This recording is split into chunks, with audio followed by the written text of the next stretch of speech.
I am asking you to change the world. But I'm not asking you to do it alone. I'm asking you to do it by joining a social justice movement. Social justice movements are sustained collective actions to challenge injustice in which ordinary people like you and me participate. And maybe some of us are not so ordinary in this room, but we can still all participate. Now, I didn't always believe that social movements were this wonderful catalyst for change in the world.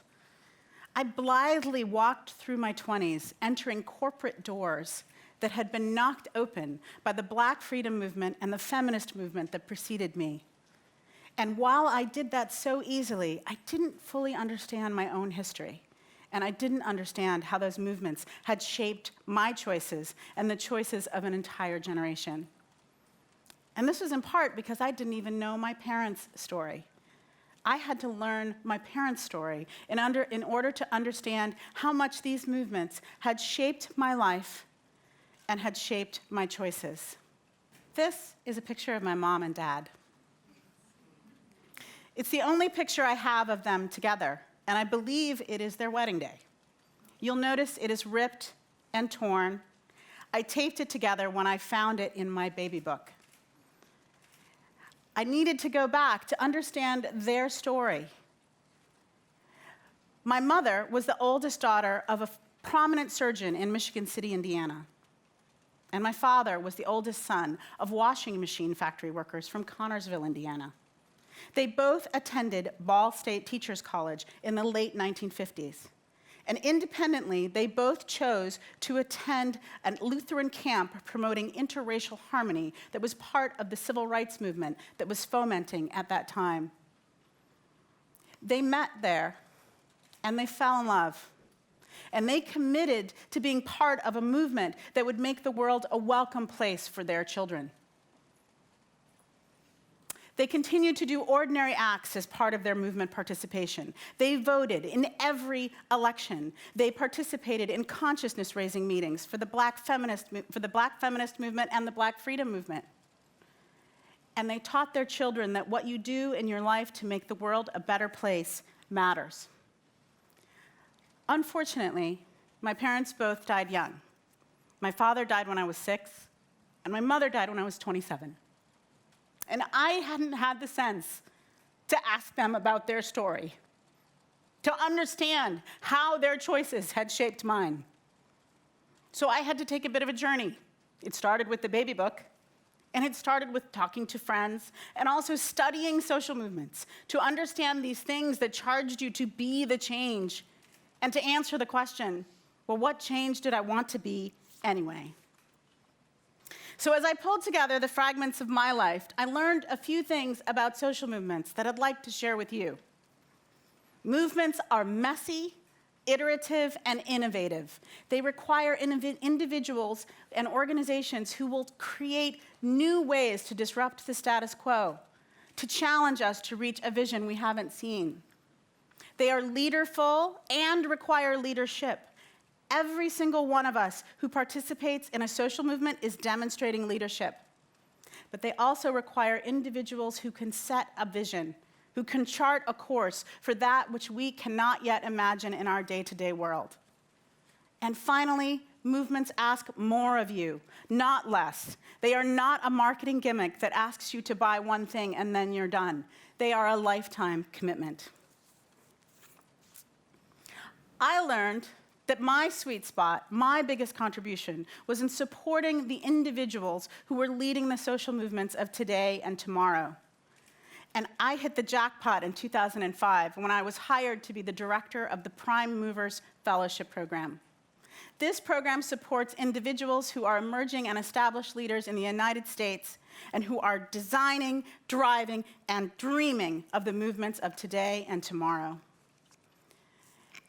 They ask you to join them. And you would say, well, but how can I do that? What's the easiest way in? The first thing is to ask yourself, what breaks your heart? Or conversely, what pisses you off? Those two things are different sides of the same coin. Because what pisses you off is often what is breaking your heart. The second thing you can do is find your tribe. Once you have figured out what breaks your heart or what moves you from anger, find those who share that same feeling, who have that same vulnerability in their heart, and do it face to face. And then in so doing, you will find what it feels like to be part of a collective actor who is seeking change. 3 possible options for that concrete action, something to do that will take you forward. Use your consumer power, tell your story, and use your feet. First, all of us go out to dinner.